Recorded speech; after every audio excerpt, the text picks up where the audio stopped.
भगवान राम को क्यों कहते हैं भारत की आत्मा? प्रभु श्री राम के जीवन के 12 रोचक तथ्य। राम यह शब्द दिखने में जितना सुंदर है उससे कहीं अधिक महत्वपूर्ण है इसका उच्चारण। राम कहने मात्र से शरीर और मन में अलग ही तरह की प्रतिक्रिया होती है जो हमें आत्मिक शांति देती है। हिंदू धर्म के 4 आधार स्तंभों में से एक है प्रभु श्री राम। भगवान श्री राम ने एक आदर्श चरित्र प्रस्तुत कर समाज को एक सूत्र में बांधा था। कहा जाता है कि भारत की आत्मा है प्रभु श्री राम। आइए जानते हैं भगवान श्री राम के बारे में 12 रोचक तथ्य। नंबर 1, भगवान राम एक ऐतिहासिक महापुरुष थे और इसके पर्याप्त प्रमाण हैं। शोधा अनुसार पता चलता है कि भगवान राम का जन्म 5114 ईस्वी पूर्व हुआ था। चैत्र मास की नवमी को रामनवमी के रूप में मनाया जाता है। उपरोक्त जन्म का समय श्री राम की वंश परंपरा और उनकी पीढ़ियों से भी सिद्ध होता है। अयोध्या के इतिहास और अयोध्या की वंशावली से भी यह सिद्ध होता है। नंबर 2, वह विश्वतमनु के 10 पुत्र थे। उनमें से एक इक्ष्वाकु के कुल में रघु हुए, रघु के कुल में राम हुए, राम के पुत्र कुश हुए, कुश की 50वीं पीढ़ी में शल्य हुए जो महाभारत के काल में कौरवों की ओर से लड़े थे। शल्य की 50वीं पीढ़ी में सिद्धार्थ हुए जो शाक्य पुत्र शुद्धोधन के बेटे थे। इन्हीं का नाम आगे चलकर गौतम बुद्ध हुआ। यह नेपाल के लुम्बिनी में रहते थे। सिद्धार्थ के बाद राहुल, प्रसेनजित, क्षुद्रक, कुलक, सुरथ, सुमित्र हुए। जयपुर राजघराने की महारानी पद्मिनी और उनके परिवार के लोग ये दावा करते हैं कि वो राम के पुत्र कुश के वंशज हैं। महारानी पद्मिनी ने एक अंग्रेजी चैनल में कहा था कि उनके पति भवानी सिंह कुश के 309वें वंशज थे।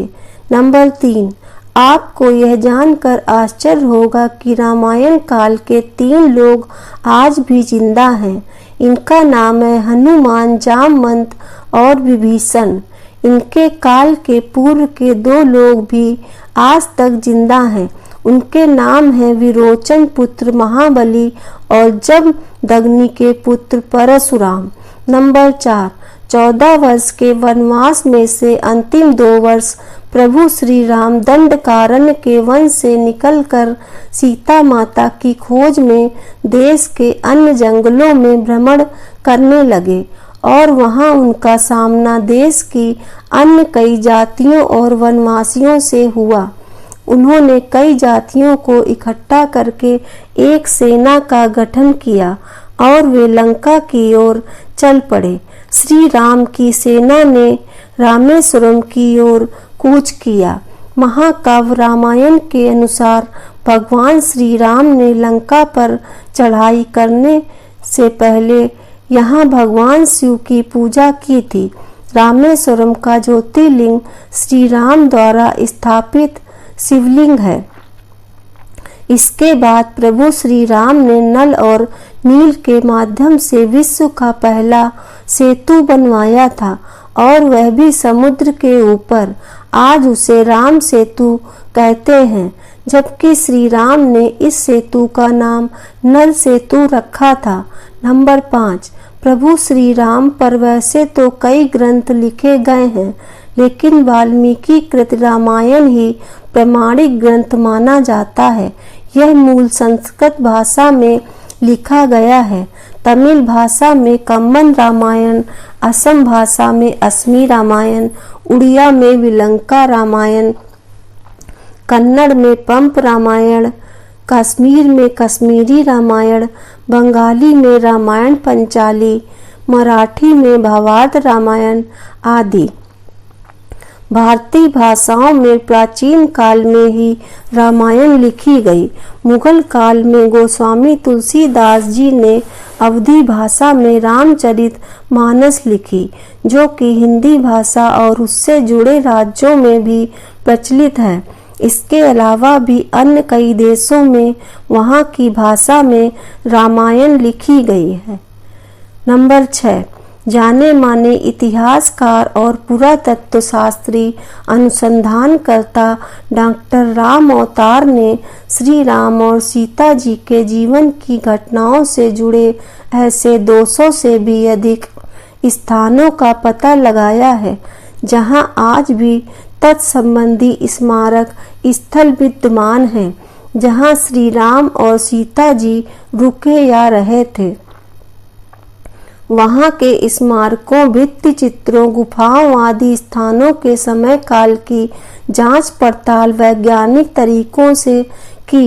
इन स्थानों में से प्रमुख के नाम हैं सरयू और तमसा नदी के पास के स्थान, प्रयागराज के पास श्रृंगवेरपुर तीर्थ, सिंगरौर में गंगा पार कुरई गांव, प्रयागराज, चित्रकूट, सतना, दंडकारण्य के कई अन्य, पंचवटी, नासिक, सर्वतीर्थ, पर्णशाला, तुंगभद्रा, सबरी का आश्रम, ऋषणमूर्ख पर्वत, कोडिकरई, रामेश्वरम, धनुषकोडी, राम सेतु और नुआरा एलिया पर्वत श्रृंखला।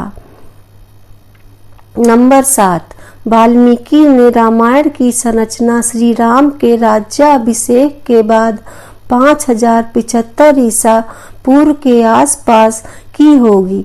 श्रुति स्मृति की प्रथा के माध्यम से पीढ़ी दर पीढ़ी प्रचलित रहने के बाद वर्ष 1000 ईसा पूर्व के आसपास इसको लिखित रूप दिया गया होगा।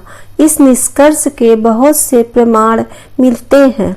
नंबर 8, प्रभु श्री राम के काल में नदी में नाव और पोत चलते थे। इसी काल में कुछ लोगों के पास विमान भी होते थे, जिसमें 4 से 6 लोग बैठकर यात्रा कर सकते थे। रामायण के अनुसार रावण के पास वायुयानों के साथ ही कई समुद्री जलपोत भी थे। रामायण काल में शतरंज खेला जाता था। इस खेल का आविष्कार लंका के राजा रावण की रानी मंदोदरी ने किया था। तब इसे चतुरंग कहा जाता था। यह भी कहा जाता है कि श्री राम के काल में पतंग भी उड़ाई जाती थी। श्री राम और रावण युद्ध केवल धनुष बाण और गदा भाला जैसे अस्त्रों तक सीमित नहीं था।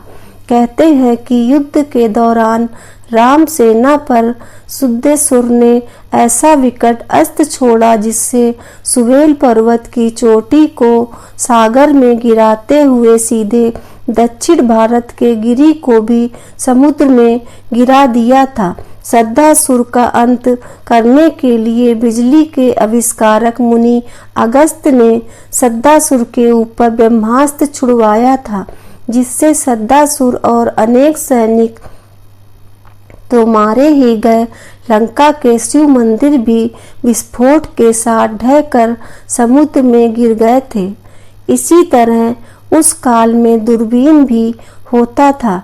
श्री राम को अग्निवेश ने एक विशिष्ट कांच दिया था, जो संभवतः दूरबीन था।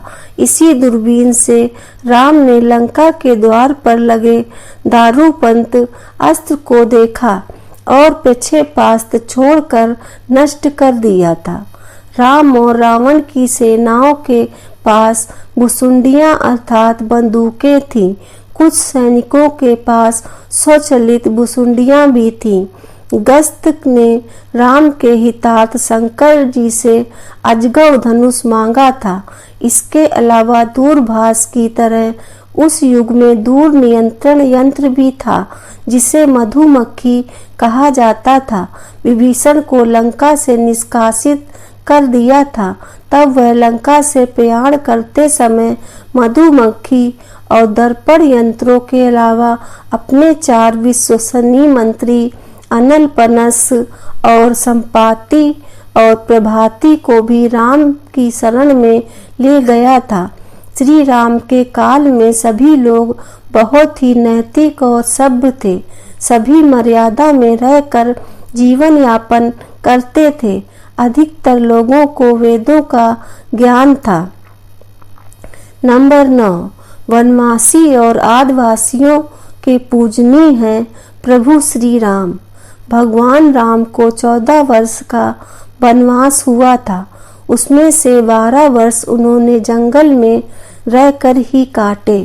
12वें वर्ष की समाप्ति के दौरान सीता माता का हरण हो गया, तो आखिरी के 2 वर्ष उन्होंने सीता जी को ढूंढने, वानर सेना का गठन करने और रावण से युद्ध करने में गुजारे। 14 वर्ष के बाद उन्होंने बहुत ही महत्वपूर्ण कार्य किए, जिसके चलते आज भी हमारे देश और देश के बाहर राम संस्कृति और धर्म को देखा जा सकता है। प्रभु श्री राम ने वन में बहुत ही सादगी भरा तपस्वी का जीवन जिया। वे जहाँ भी जाते थे तो 3 लोगों के रहने के लिए एक झोपड़ी बनाते थे। वहीं भूमि पर सोते, रोज कंद मूल लाकर खाते और प्रतिदिन साधना करते थे। उनके तन पर खुद के ही बनाए हुए वस्त्र होते थे। धनुष और बाण से वे जंगलों में राक्षसों और हिंसक पशुओं से भी सभी की रक्षा करते थे। इस दौरान उन्होंने देश के सभी संतों के आश्रमों को बर्बर लोगों के आतंक से बचाया। अत्रि को राक्षसों से मुक्ति दिलाने के बाद प्रभु श्री राम दंडकारण्य क्षेत्र में चले गए, जहां आदिवासियों की बहुलता थी। यहाँ के आदिवासियों को बाणासुर के अत्याचार से मुक्त कराने के बाद प्रभु श्री राम 10 वर्षों तक आदिवासियों के बीच ही रहे। उन्होंने वनवासी और आदिवासियों के अलावा निषाद, वानर, मतंग और रीछ समाज के लोगों को भी धर्म, कर्म और वेदों की शिक्षा दी। वन में रहकर उन्होंने वनवासी और आदिवासियों को धनुष एवं बाण बनाना सिखाया, तन पर कपड़े पहनना सिखाया, गुफाओं का उपयोग रहने के लिए कैसे करें ये बताया और धर्म के मार्ग पर चलकर अपने रीति रिवाज कैसे संपन्न करें यह भी बताया। उन्होंने आदिवासियों के बीच परिवार की धारणा का भी विकास किया और एक दूसरे का सम्मान करना भी सिखाया। उन्हीं के कारण हमारे देश में आदिवासियों के कबीले नहीं समुदाय होते हैं। उन्हीं के कारण ही देश भर के आदिवासियों के रीति रिवाजों में समानता पाई जाती है। भगवान श्री राम ने ही सर्वप्रथम भारत की सभी जातियों और संप्रदायों को एक सूत्र में बांधने का कार्य अपने 14 वर्ष के वनवास के दौरान किया था। एक भारत का निर्माण कर उन्होंने सभी भारतीयों के साथ मिलकर अखंड भारत की स्थापना की थी। नंबर 10, श्री राम की 2 बहनें भी थीं, एक शांता और दूसरी कुकबी। हम यहाँ आपको शांता के बारे में बताएंगे। दक्षिण भारत की रामायण के अनुसार श्री राम की बहन का नाम शांता था, जो चारों भाइयों से बड़ी थी। शांता राजा दशरथ और कौशल्या की पुत्री थी, लेकिन पैदा होने के कुछ वर्षों बाद कुछ कारणों से राजा दशरथ ने शांता को अंग देश के राजा रोमपद को दे दिया था। भगवान श्री राम की बड़ी बहन का पालन पोषण राजा रोमपद और उनकी पत्नी वर्षिणी ने किया, जो महारानी कौशल्या की बहन अर्थात श्री राम की मौसी थी। नंबर 11, श्री राम ने सीता जी का परित्याग नहीं किया था। पहले रामायण 6 कांडों की होती थी, उसमें उत्तर कांड नहीं होता था। फिर बौद्ध काल में उसमें राम और सीता के बारे में सच झूठ लिखकर उत्तर कांड जोड़ दिया गया। उस काल से ही इस कांड पर विद्वानों ने घोर विरोध जताया था। लेकिन इस उत्तरकांड के चलते ही साहित्यकारों, कवियों और उपन्यासकारों को लिखने के लिए एक नया मसाला मिल गया और इस तरह राम धीरे धीरे बदनाम होते गए। विपिन किशोर सिन्हा ने एक छोटी शोध पुस्तिका लिखी है जिसका नाम है राम ने सीता का परित्याग कभी किया ही नहीं। यह किताब संस्कृत शोध एवं प्रकाशन वाराणसी ने प्रकाशित की है। इस किताब में वे सारे तथ्य मौजूद हैं जो यह बताते हैं कि राम ने कभी सीता का परित्याग नहीं किया। राम कथा पर सबसे प्रामाणिक शोध करने वाले फादर कामिक बुल्के का स्पष्ट मत है कि वाल्मीकि रामायण का उत्तरकांड मूल रामायण के बहुत बाद की पूर्णता प्रक्षिप्त रचना है। नंबर 12, श्री राम द्वारा जल समाधि लेने की घटना को हिंदू दलितों का धर्मांतरण करने वाले आलोचकों ने आत्महत्या करना बताया। मध्यकाल में ऐसे बहुत से साधु हुए हैं जिन्होंने जीवित रहते हुए सभी के सामने धीरे धीरे देह छोड़ी और फिर उनकी समाधि बनाई गई। राजस्थान के महान संत बाबा रामदेव ने जीवित रहते समाधि ली थी, तो क्या हम यह कहें कि उन्होंने आत्महत्या की? दरअसल अयोध्या आगमन के बाद श्री राम ने कई वर्षों तक अयोध्या का राजपाट संभाला और इसके बाद गुरु वशिष्ठ व ब्रह्मा ने उनको संसार से मुक्त हो जाने का आदेश दिया। एक घटना के बाद उन्होंने जल समाधि ले ली थी। प्रभु श्री राम ने सरयू नदी में जल समाधि ले ली थी। अश्विन पूर्णिमा के दिन मर्यादा पुरुषोत्तम राम ने अयोध्या से सटे फैजाबाद शहर के सरयू नदी के किनारे जल समाधि लेकर महाप्रयाण किया था। श्री राम ने सभी की उपस्थिति में ब्रह्म मुहूर्त में सरयू नदी की ओर प्रयाण किया। उनके पीछे थे उनके परिवार के सदस्य भरत, शत्रुघ्न, उर्मिला, मांडवी और सुकृति। ओम का उच्चारण करते हुए वे सरयू के जल में एक एक पग आगे बढ़ते गए और जल उनके हृदय और अधरों को छूता हुआ सिर के ऊपर चढ़ गया। जय श्री राम। दोस्तों, आपको ये जानकारी कैसी लगी कृपया कमेंट करके जरूर बताएं और ऐसी ही कहानियों एवं जानकारियों को जानने के लिए हमारे चैनल को सब्सक्राइब जरूर करें। धन्यवाद।